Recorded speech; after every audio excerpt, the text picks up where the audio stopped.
नमस्कार, PP news line के prime time में आप सबका स्वागत। मैं हूं रजनी अनुभव। आइए सबसे पहले नजर डालते हैं आज दिन भर की प्रमुख सुर्खियों पर। जो बाइडेन ने नवंबर से विदेशी नागरिकों को देश में प्रवेश की दी छूट। रजनी पाटिल को महाराष्ट्र से राज्यसभा की सीट के लिए उम्मीदवार बनाने पर गुलाम नबी आजाद को लगा बड़ा झटका। महबूबा मुफ्ती ने अपनी जम्मू दौरे पर पार्टी को मजबूत बनाने पर दिया जोर। और chamber of commerce and industries Jammu की 22 सितंबर के जम्मू बंद की कॉल का नेका ने किया समर्थन। अब समाचार विस्तार से। पहले एक नजर आज के मुद्दे पर। जम्मू में रिलायंस आउटलेट खुलने के विरुद्ध में chamber of commerce and industry ने कल यानी कि बुधवार को जम्मू बंद की कॉल दी है। इस कॉल का सभी पार्टियों की तरफ से पूरा समर्थन मिल रहा है। जितनी बाजार एसोसिएशंस हैं, पॉलिटिकल पार्टीज हैं, उनका पूरा समर्थन है। लेकिन सोचने की बात यह है कि इस पर चूँकि हमारी यूटी है, केंद्र सरकार क्या निर्णय लेती है।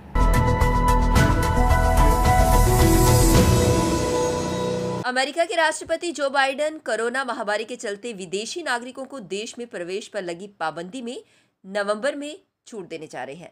नवंबर से कोरोना रोधी टीके की पूरी डोज लेने वाले लोगों को अमेरिका में प्रवेश करने की अनुमति होगी। कोरोना मामलों पर व्हाइट हाउस के समन्वयक जेफ जेटलिस ने कहा कि विदेशी नागरिकों को विमान में सवार होने से पहले पूर्ण टीकाकरण के साथ साथ पहले की नेगेटिव रिपोर्ट कोरोना जांच रिपोर्ट उन्हें दिखानी होगी। जेटिस ने विदेशी नागरिकों के लिए अमेरिका की यात्रा को लेकर सोमवार को नई नीति की घोषणा की। उन्होंने कहा कि बाइडेन प्रशासन ने बिना टीका लगवाए लौटने वाले अमेरिकी नागरिकों के लिए जांच के नियम सख्त किए हैं। ऐसे लोगों को यात्रा शुरू करने से एक दिन पहले और अमेरिका पहुंचने के एक दिन के भीतर कोरोना जांच करवानी होगी। पूर्ण टीकाकरण वाले लोगों को क्वारंटीन में रहने की जरूरत नहीं होगी। कोरोना महामारी के बाद अमेरिका ने पिछले साल की शुरुआत में विदेशी नागरिकों को आने पर उनकी पाबंदी लगा दी थी। इसकी शुरुआत चीनी नागरिकों के साथ हुई थी, जिसके बाद भारत और ब्रिटेन समेत अन्य कई देशों के नागरिक भी इसके दायरे में उन्हें लाया गया था। महाराष्ट्र से राज्यसभा की सीट के लिए कांग्रेस की जम्मू कश्मीर प्रभारी रजनी पाटिल को उम्मीदवार बनाने के पार्टी हाईकमान के फैसले से जम्मू कश्मीर में गुलाम नबी आजाद समर्थकों को झटका लगा है। भले ही रजनी पाटिल जम्मू कश्मीर की प्रभारी हैं, मगर जम्मू कश्मीर में पार्टी में गुलाम नबी आजाद की भूमिका बहुत ही अहम है। जम्मू कश्मीर के पूर्व मुख्यमंत्री रहे आजाद को जम्मू कश्मीर में उनका अपना खेमा है, जिसमें उनका समर्थन करने वाले नेताओं व कार्यकर्ताओं की कमी नहीं है। ये वो नेता हैं जो जम्मू कश्मीर में रजनी पाटिल की बैठक में शामिल होने से कतराते रहे हैं। मुख्य तौर पर आजाद का समर्थन करने वालों में पूर्व उप मुख्यमंत्री ताराचंद, पूर्व मंत्री जुगल किशोर, पूर्व मंत्री जीए सरूरी आदि शामिल हैं। जम्मू दौरे के दूसरे दिन सोमवार को पीडीपी अध्यक्ष व पूर्व मुख्यमंत्री महबूबा मुफ्ती ने गांधीनगर स्थित पार्टी मुख्यालय में विभिन्न शिष्टमंडलों से मुलाकात की।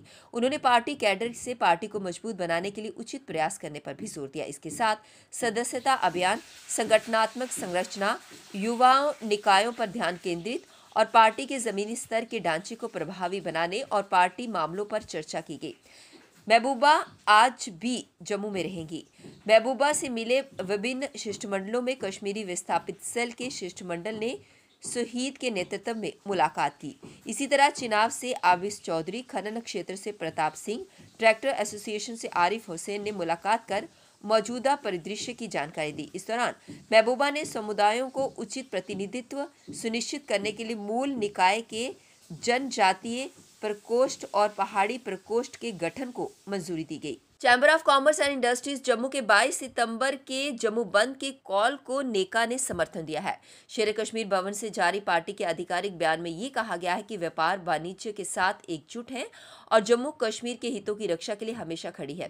प्रवक्ता ने कहा कि जम्मू कश्मीर प्रशासन लोगों के समग्र हितों को ठेस पहुंचा रहा है। व्यापार और गरीब विरोधी नीतियों को अपनाया जा रहा है। बंद के दौरान लोकतांत्रिक व्यवस्था के तहत विरोध दर्ज करवाया जाएगा। व्यापार और वाणिज्य के हितों के संरक्षण के लिए सरकार अपने फैसले वापस ले। जिला उधमपुर में प्रसिद्ध पर्यटन स्थल पत्नीटॉप के ऊपरी इलाके शिवगढ़ धारा में सैन्य हेलीकॉप्टर के दुर्घटनाग्रस्त होने की सूचना है। हेलीकॉप्टर ग्रीन टॉप होटल के ऊपरी पहाड़ पर क्रैश हुआ। उत्तरी कमान मुख्यालय के प्रवक्ता कर्नल अभिनव नवनीत ने सूचना की पुष्टि करते हुए कहा कि सैन्य अधिकारी व जवान यहां से रवाना हो गए हैं। हेलीकॉप्टर क्रैश हुआ या उसकी आपात लैंडिंग हुई है, अभी तक ये स्पष्ट नहीं हुआ है। हेलीकॉप्टर सेना का है या फिर एयरफोर्स का, ये भी साफ नहीं है, मगर ये स्पष्ट है कि क्रैश हेलीकॉप्टर सिविल एविएशन का नहीं है। इसमें कौन लोग सवार थे और हेलीकॉप्टर कहां से उड़ान उसने भरी थी, ये भी साफ नहीं है। डीआईजी उधमपुर रियासी रेंज सुलेमान चौधरी ने कहा कि उन्हें भी इस घटना की जानकारी मिली है। पुलिस टीम को शिवगढ़ धार की ओर रवाना कर दिया गया है। उक्त क्षेत्र में अधिक कोहरे के कारण ये स्पष्ट रूप से नहीं कहा जा सकता कि हेलीकॉप्टर क्रैश हुआ है। जम्मू में आईईडी बरामद होने के मामले में राष्ट्रीय जांच एजेंसी ने आज सुबह जम्मू कश्मीर में कई जगहों पर छापेमारी की। गिरफ्तार आरोपी से पूछताछ के आधार पर कश्मीर और जम्मू में स्थित 7 ठिकानों पर कार्रवाई की जा रही है। आधिकारिक सूत्रों ने बताया कि एनआईए के अधिकारियों ने थाना पंथा चौक के लासजान बी क्षेत्र अधिकार के निवासी मोहम्मद शफी वानी के आवास पर छापेमारी की। उन्होंने कहा कि एनआईए ने आवास की तलाशी ली, जिसके बाद मोहम्मद शफी और उसके बेटे रईस वानी के मोबाइल फोन को जब्त कर लिया गया। वहीं मोहम्मद शफी को हिरासत में ले लिया गया और आगे की पूछताछ के लिए पुलिस स्टेशन पंटा चौक ले जाया गया है। सेना की 15वीं corps commander lieutenant general DP Pande ने कहा कि नियंत्रण रेखा से सटे इलाकों से पाकिस्तान फिर से घुसपैठ की कोशिशों को अंजाम देने में लगा है। उनका उद्देश्य पहाड़ों पर बर्फबारी से रूट बंद होने से पहले ज्यादा से ज्यादा आतंकियों को सीमा पार से इस तरफ धकेलना है। एक ऐसी ही कोशिश बारामूला जिले के उड़ी सेक्टर के करीब सामने आई। इसके बाद इलाके में पिछले 24 घंटों से तलाशी अभियान चलाया जा रहा है। सोमवार को लेफ्टिनेंट जनरल पांडे ने कहा कि एलओसी पर इस साल अभी तक कोई भी सीजफायर की घटना नहीं हुई है। इस तरह की घटनाओं का मुंह तोड़ जवाब देने के लिए हम पूरी तरह से तैयार हैं। सीमा पार से घुसपैठ की कोशिशें जरूर हुई हैं। इस बार पाकिस्तानी सेना घुसपैठ में मदद नहीं कर रही है। उन्होंने बताया कि सेना को इस तरह की 2 कोशिशों की जानकारी मिली है। पहली घटना में बांदीपुरा में आतंकियों को मार गिराया गया था। दूसरी कोशिश में 24 घंटे से उत्तरी कश्मीर के उड़ी सेक्टर में सर्च ऑपरेशन चल रहा है। सूत्रों ने बताया कि उड़ी में ऑपरेशन के चलते संचार सेवा को ठप कर दिया गया है। Jammu Kashmir road transport corporation के बेड़े में 500 नए वाहन शामिल होंगे। इसमें 95 वाहन शामिल हो चुके हैं, जिनके पंजीकरण की प्रक्रिया चल रही है और अगले सप्ताह से इन्हें विभिन्न रूटों पर चलाया जाएगा। नए खरीदे जाने वाले वाहनों में 250 जम्मू और 250 कश्मीर संभाग में दौड़ेंगे। जेकेआरटीसी के बेड़े में 47% से ज्यादा वाहन ओवरेज हैं। इन वाहनों को बदलने की कवायद में जेकेआरटीसी 500 नए वाहनों की खरीद कर रहा है। इन वाहनों में 44 seater semi deluxe, 20 seater deluxe, sleeper coach, 48 AC बसें और ट्रक शामिल हैं। जम्मू कश्मीर के उड़ी सेक्टर में एलओसी पर संदिग्ध गतिविधियों का पता चला है। सुरक्षा बलों ने सूचना मिलने पर इलाके में तलाशी अभियान चलाया। सूत्रों से मिली जानकारी के मुताबिक 18 व 19 सितंबर की रात को ये गतिविधियां दिखाई दी थी। इसके बाद से सुरक्षा बलों को अलर्ट पर कर दिया गया है।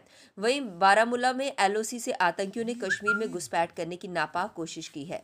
सीमा पार आतंकी गतिविधि देखते ही जवानों ने मोर्चा संभाल लिया। सूत्रों का ये कहना है कि इस दौरान आतंकियों और सेना के बीच भारी गोलाबारी हुई। सतर्क जवानों ने पाकिस्तान प्रायोजित आतंकवाद की साजिश को नाकाम कर दिया। हालांकि इस गोलाबारी में अंगूर पोस्ट पर एक जवान घायल हो गया, जिसे अस्पताल में भर्ती कराया गया है। हालांकि जवान के घायल होने की आधिकारिक पुष्टि नहीं हुई है। इलाके में अभी तलाशी अभियान जारी है। मुख्यमंत्री चरणजीत सिंह की कैबिनेट की पहली बैठक में कई मुद्दों पर चर्चा हुई। बैठक में कोई बड़ा फैसला तो नहीं हुआ, लेकिन किसानों को बड़ी राहत दी गई। अब राज्य में किसान जमीन से निशुल्क रेत खनन कर सकेंगे। मुख्यमंत्री चरणजीत सिंह चन्नी की अध्यक्षता में 3 घंटे से ज्यादा समय तक चली कैबिनेट बैठक में सरकार कोई बड़ा फैसला नहीं ले सकी। बैठक में ज्यादातर मुद्दों पर केवल चर्चा हुई।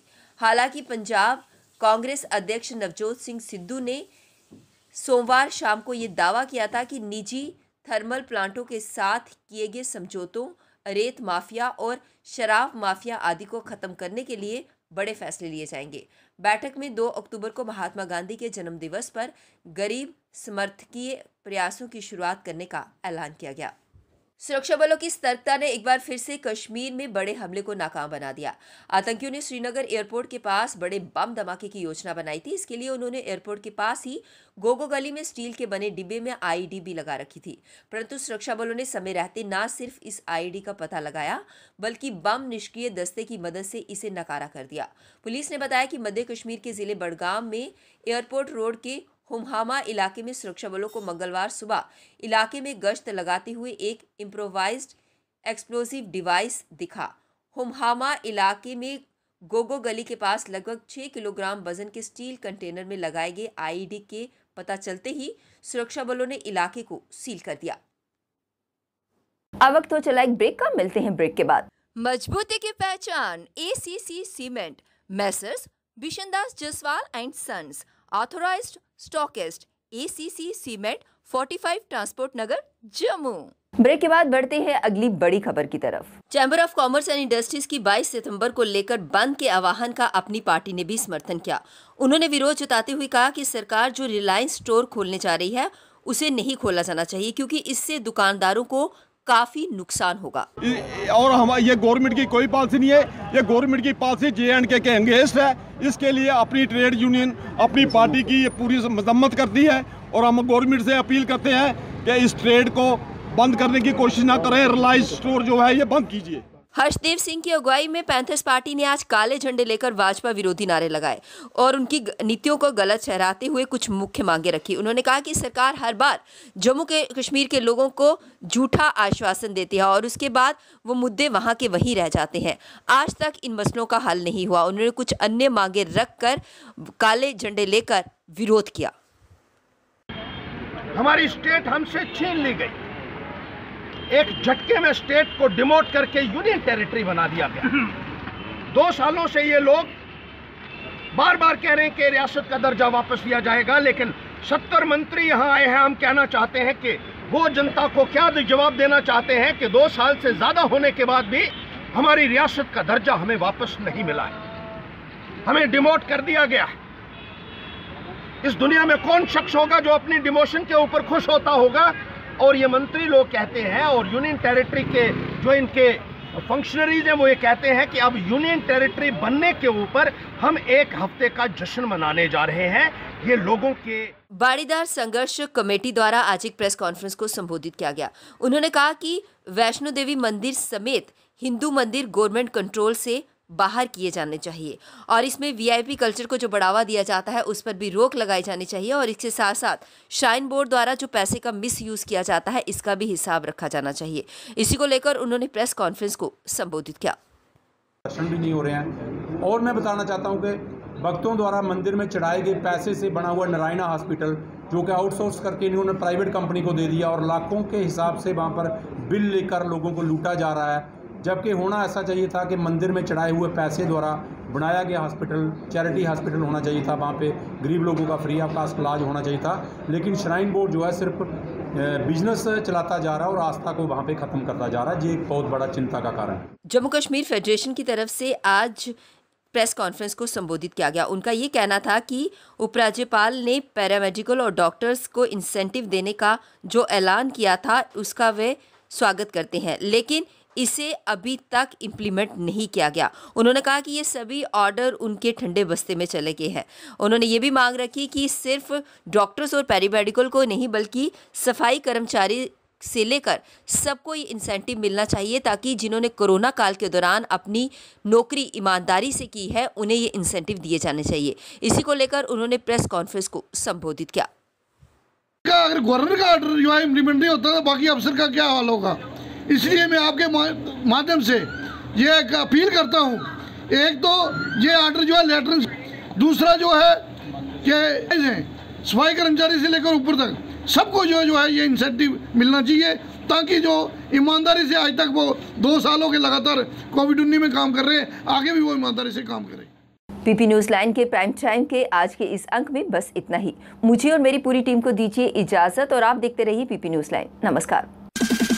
जम्मू में आई टेस्टिंग की साइंटिफिक और मॉडर्न टेक्नोलॉजी के लिए हमेशा याद रखें जेम ऑप्टिशियंस, जहां पर रखा जाता है आपकी हर जरूरत का ख्याल। Gem opticians with the facility of eye exercise, A scan biometry, pachymetry और ऑटोमेटेड फील्ड एनालाइजर। और हाँ, हमारे यहाँ बढ़िया क्वालिटी के ब्रांडेड स्पेक्टिकल्स, सनग्लासेस और कॉन्टेक्ट लेंसेज मिलते हैं। आपका भरोसेमंद एक ही नाम, Gem opticians, Gandhinagar. Gem opticians, Nai Basti. Gem opticians, Amphalla. Gem opticians, Trikuta नगर।